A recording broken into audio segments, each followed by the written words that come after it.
It is 14 before the hour. The open enrollment period for Obamacare health insurance begins tomorrow, November 1st. Although the future of the Affordable Care Act is uncertain, you could be hit with a tax penalty if you aren't insured.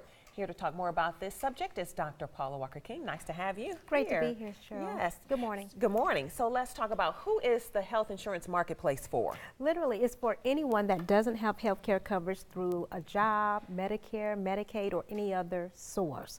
And so if they need health care, if a person needs health care insurance, they can go to the health marketplace by way of the web, healthcare.gov. Okay. And see what plans are available for them. So what happens during the open enrollment period? Well, literally, if someone has a health insurance plan through Obamacare or the Affordable Care Act, they can update their plan.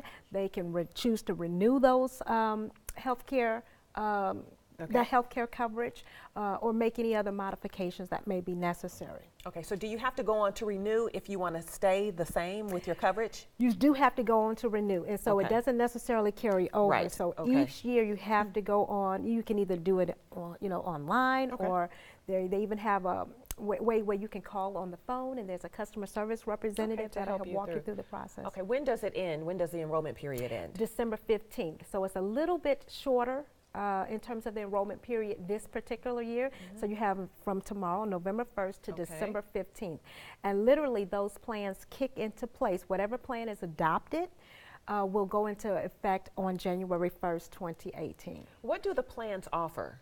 Literally, they provide the same type of coverage that most traditional plans do. So, for example, they'll cover doctor's visits, hospital stays, it'll cover prescription drugs, as well as preventive screenings, in addition to mental health care services. And so they're pretty comprehensive in terms of what they cover, and there are different prices, of the various plans. And so you really have to just go online and shop around and see what fits best for your budget. Okay. Yeah. And how can you apply for coverage? You said either by going online or going through an agent. Yes, and then they also have healthcare navigators who have been trained in the health insurance marketplace. And so you go online, you put your zip code in, and then you can find, who in your community has been deputized as a healthcare navigator, and then you can go in person and work through the insurance adoption process. And then the last resort is to do a paper application, but you have to go online to download that. So how is the premium tax credit determined?